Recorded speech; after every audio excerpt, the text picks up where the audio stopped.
엄마 국어입니다. 10분 동안의 수능 특강 독서 2023학년도 12쪽에 있는 개념 학습 1 두 번째 거를 해보겠습니다. 호락 논쟁이라는 동양 철학 입문 지문입니다. 여기서는 일단 이 글 자체 독해 한번 해보고 그 다음에 암기 훈련 해보고 그 다음에는 가나 이렇게 두 가지 지문이 한꺼번에 합쳐졌을 때 도대체 어떻게 하는 게 좋으냐, 등급에 따라서 독해법이 달라져야 돼요. 그래서 그것들을 간단하게 설명을 해 보겠습니다. 바로 갑시다. 호락 논쟁은 조선 성리학 내에서 벌어졌던 대규모 논쟁인데 노론학자들이 주로 했다. 별 얘기 없지.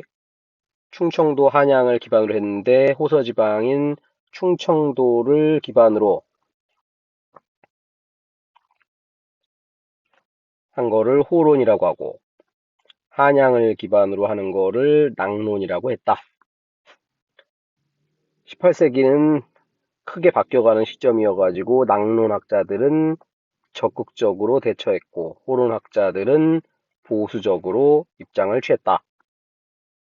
이런 식으로 첫 단락에서 대규모 논쟁을 얘기를 할 건데 그게 이제 호락 논쟁이고, 그러면 호락 뭐야? 둘 동그라미 세모하냐? 그러니까 여러분들이 항상 첫 단락에서 어떤 거를 초점을 가지고 찾아야 될 것인가, 그거에 집중을, 하여튼 축구에서도 똑같지. 시작 5분, 마지막 5분. 독서에서도 똑같아요. 독서에서도 앞쪽에서 도대체 뭘 찾으라고 하는 건지 이 지점을 확실하게 만들어내면 그 다음부터는, 그럼 여러분 뭐 하면 돼? 이따 암기할 때도 그렇고 동그라미 세모. 시험 문제도 당연히 뭐 내겠어? 동그라미 세모. 가장 쉬운 형태의 글입니다. 호락 논쟁은 인성 물성이 동일한지에 대한 여부, 인물 성동 이해 문제. 아까 호락 논쟁이라는 게 있는데 요놈 가지고 한다. 이거 별 얘기 아니라 사람하고 사물하고 이 성이라는 게 같으냐 다르냐. 그럼 당연히 얘도 동그라미 세모네. 같으냐 다르냐. 그것만 연결시키면 되겠지. 뭐 읽으면서 이제 오상에 대한 해석의 문제가 인의 예지신하고 연결되고 이제 이런 게 무슨 말인지까지 알고 있으면 좋은데, 뭐 굳이 모르더라도 아까 얘기한 대로 같으냐 다르냐 얘만 찾아내면 되는 거야. 자, 호론에서는 같지 않다. 아, 같지 않은 애들이 동그라미 애들. 인간은 오성을 모두 갖추고 있지만 동물, 식물은 갖추고 있지 못하다. 반대로 낙론에서는 갖추고 있다.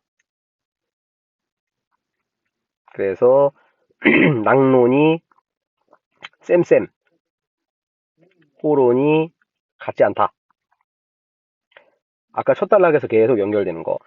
인간과 동물의 성이 같지 않다는 이론 아까 다르다니까 동그라미 애들이지. 설득력이 있어 보인다. 동물에게 윤리적 덕성이 있다고 가정하는 것이 가능할지라도 적어도 인간과 동일한 수준에서 갖추고 있다고는 생각할 수 없다. 당연하지. 하지만 성에 대한 성리학의 원론적 정의에 입각하면은 동론, 즉 인간과 동물의 성이 같다는 주장을 전적으로 거부하기 어렵다. 성리학에서는 이에 해당하는 것으로 보기 때문이다. 성하고 이하고 쌤쌤. 그래서 성리학에서는 절대적인 존재인 이, 그 다음에 성, 이게 같다. 응? 그래서 이론 동론이 싸우고 있다. 이게 끝이야. 나를 봅시다. 나에서는, 자, 인성과 물성을 같다고 볼 수 있느냐의 문제는 호론, 낙론, 유학자들 사이에서 격렬한 논쟁을 피하였다. 아까 앞에 각을 하고 내용이 거의 똑같네. 같은 얘기를 하진 않을 거고. 자, 이런 논쟁을 촉발한 주요 원인으로는 새로운 타자의 등장. 아하. 뭔가 여기서는 여기다가 좀 초점을 맞춰라. 외부적으로는 오랑캐 하나에 불과했던 청나라가 중국 본토를 차지했고 새로운 타자 청나라가 등장. 내부적으로는 양반 또는 남성이 아닌 존재들이 중요한 역할을 하기 시작했다. 그러니까 그 전까지만 해도 명나라, 그 다음에 남자, 그 다음에 양반, 얘네들이 메이저였는데 이제 18세기 후반 넘어가면서 새로운 타자 청나라와 양반의 반대는 이제 민중, 남성의 반대는 여성. 동아시아 문명권 전반의 화의 질서, 그리고 안정적으로 유지되어 왔던 신분 질서를 뒤흔들기 시작한 새로운 타자의 등장 속에서 고민할 수밖에 없었다. 새로운 게 등장해. 그럼 당연히 이제 기득권층은 고민을 해야지. 자, 이런 상황 속에서 이론이 아까 뭐랬지? 동그라미였지? 주장한 이들은 타자를 자신들과 다른 존재로 인식하였고, 동론을 주장한 이들은 타자를 동일한 존재로 인정해야 한다고 봤다. 뭔 얘기냐? 쉽게 얘기하면 남자하고 여자가 같다. 이게 동론. 이론은 남자, 여자 다르다. 20세기 이후에 진행되었던 우리 근대화는 서양 기준의 보편화 과정이었다고 볼 수 있다. 이 과정에서 서양과 다른 존재, 열등한 존재, 타자가 되는 경험을 하게 됐다. 근대 서양 발전을 주도해갔던 주체들은 자신들을 선하고 근원적이며 순수한 것으로, 자신들과 다른 타자들은 악하고 파생적이고 타락한 것으로, 나쁜 거라고 인식. 이러한 인식의 영향을 받으면서 우리의 근대화를 주도했던 이들은 서양의 타자로서 자신과 자신의 문화를 열등한 것, 우리는 병신이야, 이렇게 생각을 했다고. 그래서 그럼 근대화라는 걸 뭐라고 한 거냐? 우리의 근대화는 자신의 것을 부정하고 서양이라는 우월적 대상과 같아지려고 노력하는 거. 이거를 근대화로 봤다. 이 얘기야. 됐지?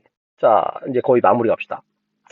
조선 후기 인성과 물성의 같고 다름에 대한 논쟁은 타자에 대한 수용 과정에서 기인하였고, 우리의 근대화는 동양인으로서 타자화된 자신을 서양의 근대적 주체로 탈바꿈해가는 과정이었다. 고유한 속성을 그대로 인정하지 못하고 그것들이 인성 주체와 같은지 다른지에 주목하는 것은 결국 물성과 대비되는 인성, 타자와 대비되는 주체를 중시하는 의식에 기반하고 있다. 이는 결국 물성이나 타자에 대한 차별의 문제를 초래하게 되더라. 다른 거라고 생각하니까. 물성이 인성과 같다고 인정하거나 타자가 자신의 고유한 속성을 버리고 주체를 닮아간다고 해서 이 문제는 근본적으로 해소되지는 않는다. 자, 인정한다고 해서 해결되는 거 아니다. 닮는다고 해결되는 거 아니다. 그럼 어떻게 해야 되냐? 의미를 발견하고 존중하면, 그러면 이 문제가 해소가 된다. 됐지? 자, 이게 글 끝이에요. 이게 지금 앞부분에 있는 개념학습은 좀 쉬운, 그 뒤에 이제 보면은 뭐 실전편, 그 다음에 주제 통합 이런 데 보면은 지문도 엄청나게 길고 내용도 어렵고 심지어 문제까지 어려워. 그런데 여기는 앞부분이 개념학습이라서 상당히 좀 지문도 쉬운 편이니까 이 앞부분에서 그렇다고 해서 뭐 구조라든가 읽는 법이 달라지지 않아. 그냥 어려워질 뿐이야. 그러니까 쉬운 거 가지고 연습을 확실하게 해놔야 그래야 뒤에 가서 어려운 글도 읽어낼 수 있고 수능날 독서 세지문 깔끔하게 해결 가능합니다. 자, 간단하게 빈칸을 좀 채워놓고 그 다음에 나머지를 해결해 봅시다. 자, 호론 쪽은 아까 어디였지? 충청이었고 동물이 오상을 온전히 어떻게 했다? 안 된다. 낙론 쪽에서는 온전히 갖추고 있다. 그러니까 이론, 여기가 동론 이렇게 되는 거지.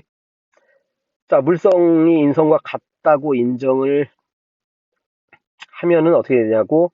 차별 문제 해소된다, 안 된다? 그래도 안 된다. 닮아간다고 해소된다, 안 된다? 안 된다. 뭐 해야 된다고? 의미를 발견하고 존중하면 그래야 차별 문제가 해소가 되더라. 자, 쉬운 글이니까 이 정도 머리에 충분히 들어갔을 거야. 자, 그렇다면 일단 뭐 같이 한번 암기를 해봅시다. 아까 선생님이 맨 처음에 뭐라고 했지? 첫 단락에서 찾으라고 하는 놈들, 얘 제일 쉬운 내용의 지문. 요 동그라미하고 세모하고 나누라고. 아까 동그라미가 호론이었고 굳이 암기할 때는 그러니까 연습을 하는 거야. 자기만 알아볼 수 있으면 돼. 이걸 굳이 거기 특히 이제 철학 지문 보면은 뭐 이름 긴 놈도 나오지. 그걸 다 쓸 필요 없다고. 앞 글자만 하든가 하여튼 자기만 알아먹을 수 있게. 자, 여기는 낙론. 이쪽은 어디? 충청도. 여기는 한양. 자, 이쪽이 원래 있는 것을 지키는 보수적이라면 지문엔 안 나와 있는데 인문 지문 같은 거 할 때 특히 반대말을 머릿속에 떠올리면 상당히 문제가 잘 풀려. 컨서버티브, 보수당, 반대말 프로그레시브 해서 진보당, 진보. 이 말은 안 나와 있지. 그 다음에 이거를 어떻게 다르다. 이쪽은 같다. 이렇게 봤었다고. 자, 그랬는데 이게 이제 18세기 뭐 대충 요쯤 되는 거고. 자, 19세기, 20세기 정도 와가지고 근대화라는 게 이제 생겼고, 이 근대화가 뭐라는 거래? 근대화? 동양적인 것을 타자로 봤지. 이거를 뭐로 하는 거라고? 서양적인 것을 주체로 받아들이는 것. 이거를 근대화라고 하더라. 자, 근데 이거로 해결이 된대, 안 된대? 안 된대. 그러면은 얘를 어떻게 극복하고 해결하냐? 어떻게 하면 된다고 맨 끝에? 의미를 발견하고 그거를 존중하면 해결이 되더라. 아, 요런 식으로. 지금 선생님이 한 거는 살짝 구조적인 측면에서 이제 독해를 하는 거고, 되도록이면 요런 방식으로 그 지문의 특성에 맞게끔 구조화시켜가지고 이해하고, 하여튼 하루에 적어도 한 지문은 암기를 해야 돼. 되도록이면 기출 지문 가지고 암기 훈련하는 게 좋죠. 그 좀 익숙해지면 이런 EBS 지문 가지고도 결국 수능 날은 기출 지문이 아니라 새로운 지문을 만나서 머릿속에 집어넣고 문제를 풀어야 되니까. 수능 날 아침까지도 암기 훈련을 계속한다. 대단히 중요한 암기 훈련 뭐 연습을 같이 해봤고. 자, 개념학습이라 지금 첫 번째 거는 그냥 한 개짜리였고, 가나 이렇게 두 개가 나왔어. 아까 선생님이 뭐라고 했냐면은 등급에 따라서 이거는 러프하게 이제 얘기를 하는 거고 자기 상황에 맞게 조금씩 달라지면 돼요. 난 좀 독해도 되고 기억력도 좀 좋은 편이고 어지간하면 글이 이해가 잘 된다. 이런 사람들은 어떻게 해야 되냐면 한 번에 읽어야 돼. 한 번에 읽고 이해하고 암기까지 한 다음에 그 다음에 문풀 이거를 훈련을 해야 돼요. 의도적으로. 그래야 수능날 한 방에 가나지면 딱 한 지문 나오잖아. 거기서 주어진 시간 한 10분, 12분 요 안쪽으로 해결이 가능하다. 게다가 이번 수능도 보면은 가나 지문이 그 어려운 거 철학 지문 머리에 쏙쏙 들어오나 잘 안 들어와. 그러니까 한 글자 한 글자 찢어 먹다가는 한도 끝도 없어. 시간 20분 넘기는 거 훌쩍이라고. 자, 1, 2등급은 이렇게 의도적으로 훈련한다. 3, 4등급은 솔직한 얘기로 한꺼번에 잘 안 돼. 그래서 가 읽고 아까 이걸 똑같이 하는 거야. 이해하고 암기하고 문풀까지. 나 읽고 이해하고 암기하고 문풀까지. 그리고 그 다음에 공통 문제를 보통 두 개를 줘요. 보통 가나 지문 6문제에서 5문제 나오거든. 그러면 가를 통해서 나를, 뭐 나를 통해서 가를 또는 뭐 보기를 통해서 가 나를 이런 식으로 공통을 주는데 요거를 나중에 풀어야지. 자, 여기까지가 일반인들이었고, 나 현재 5등급이고, 국어 공부 처음 하는 거고, 나는 이상하게 독서 지문 잘 안 외워진다. 할 수 없어. 이런 사람들은 어떻게? 일단, 당연히 따로 읽어야지. 따로 읽은 다음에 뭐 한다고?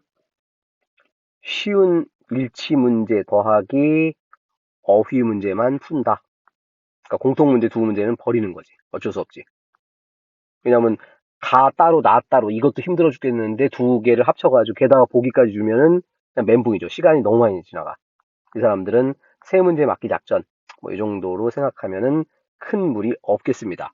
하여튼 여기로 머무르면 안 되지. 머무르면 안 되고 여기까지 올라가서 대략 한 12분 안쪽으로 가나 두 가지 나온 지문을 해결을 하자. 이게 우리의 미션입니다. 그러려면 어떻게 한다? 되도록이면은 현재 상황보다 한 단계 높여가지고 훈련. 현재 5등급이면 이렇게 훈련. 3, 4등급이면 이렇게 훈련. 해가지고 읽고 이해하고 암기 어떻게 한다고? 이렇게 되도록이면 구조화를 시킨다고. 구조화가 안 되면 어떻게 한다고? 단락별로라도 1단락, 2단락, 3단락 이거 어디 있다고? EBS 해설지에 있어요. 그럼 구조 독해는 내가 잘했는지 못했는지 어떻게 하냐고? 이거는 EBS 사용 설명서 가면은 이건 책 따로 사야지. 엉뚱한 거 PC방에다가 버리고 뭐 간식 사 먹고 그러지 말고 어지간하면 EBS 국어는 책을 삽시다. 뭔가 쓸 게 많아. 그리고 독해하면 도움이 많이 되니까 사용 설명서까지 살려면 살짝 부담되지만 이거 잠깐 부담되고 대학교를 한 등급에서 두 등급 더 높은 대학 가면 그게 개꿀이지. 평생 살다 보면 그게 그때 내가 사용 설명서 15,000원 그거 아꼈다가 망했군 이런 거보다 15,000원짜리 사용 설명서 샀더니 구조 독해 잘 돼가지고 점수 올라가지고 한 등급 높은 대학 갔어. 고대 갈 학생이었는데 어머 내가 서울대라니 인생 개꿀입니다. 어른들한테 물어보면 알 거예요. 자 이렇게 해서 오늘은 두 번째 거 개념 1-2 호락 논쟁 공부했습니다. 유튜브 끄고 책 펼쳐놓고 스스로 연습을 해야 됩니다. 여러분의 능력을 믿습니다. 구독, 좋아요, 엄마 국어.